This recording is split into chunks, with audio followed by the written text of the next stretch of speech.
Hey Gary, watched your video response, and you try and respond back here.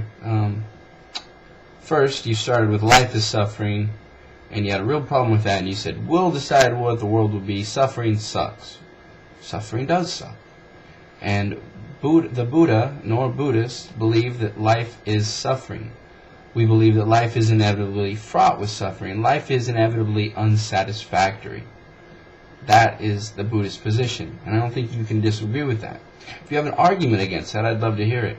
But the fact remains that life is inevitably fraught with suffering. You have a plan for changing that. I'd love to hear it.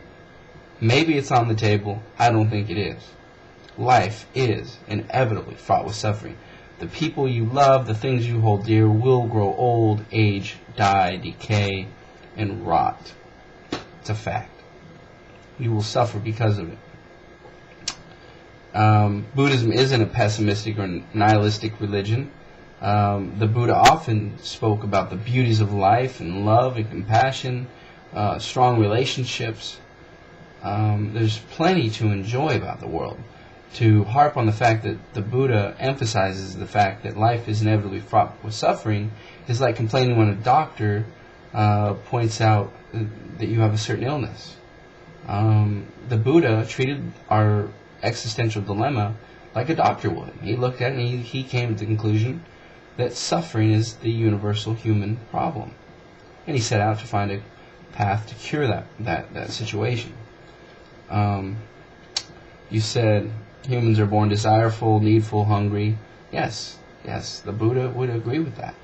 Buddhism is in agreement with that. The cause of our suffering, or the unsatisfactory nature of life, is our unrealistic desires. Okay? I mean, we desire for things to be permanent that clearly aren't. All things are subject to change, aging, illness, and death. And, in our desire for them to be permanent, for that love to stay just as beautiful as it was that first moment, for whatever, to stay the same forever. It's just not going to happen. It's unsatisfactory when it changes, and I don't know how you're going to argue against this. You said if you could click your heels together 3 times and something would happen, maybe there'd be something to it, Apparently it's too much to ask that something worth value might take some work. What skills do you have, Gary, that didn't take any work to develop? It took work to develop the skill to write, to use the computer, all sorts of things, and you put work into them. Buddhism's no different. It's about developing skillful qualities, and that takes work. Should it be surprising that it takes work to develop the skill of compassion, or for better awareness, or equanimity? Should it be any surprise that you can't just click your heels together? Can you click your heels together and gain any other skills? Do you know of, Gary? No. It's not how the world works. Anything you want, and if you're going to fix the fact that life is inevitably fraught with suffering, you have a lot to change, And let me jump on here to meditation and white space. I'd only like to point out that there are thousands of different meditation techniques. I'm not familiar with the white space. I've heard of it. I practice simple breath meditation. So I'd just like to point out that your criticisms are of a particular technique, not meditation in general, although you seem to be pretty open to the idea of meditation.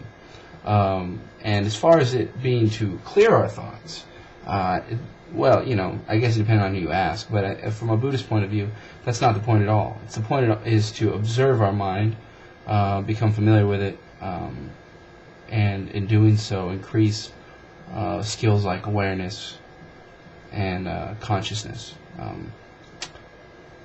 Buddhist accomplishments in the world, you're ignorant of those, and that's fine, but don't belittle the plight of Tibetans. They were invaded by the Chinese over 50 years ago, and they've been occupied ever since, and they're fighting for a little more than putting gold on their Buddha statues. They're fighting to preserve their culture, their way of life, and yes, their religion. It's not a funny predicament, and It's, and Buddhists are fighting for that. Buddhists are fighting for democracy in Burma. Buddhists were fighting for democracy in Vietnam as we murdered 3 to 4 million Vietnamese. The Buddhists at the time were the largest independent group in the country. They weren't communists. They weren't pro-West capitalists. They were Vietnamese first and foremost. Does the Buddha have an opinion on logic?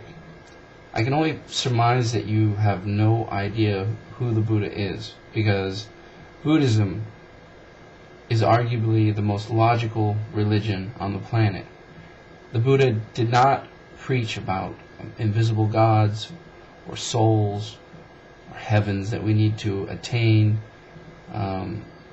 magical incantations. The Buddha approached things from a very logical perspective.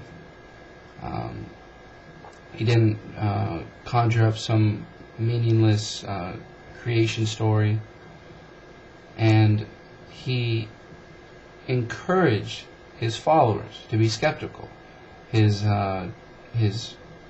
statement to the Kalama tribe is indicative of this, where he told them, don't believe anything just because you read it in a book, because some wise person told you it, because you heard it from somebody.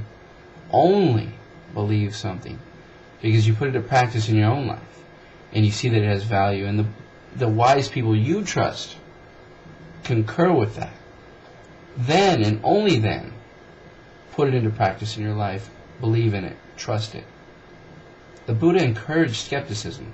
The Buddha was a non-theist, and yet you put these stupid titles of, you're gonna fuck him in the Garyism, whatever.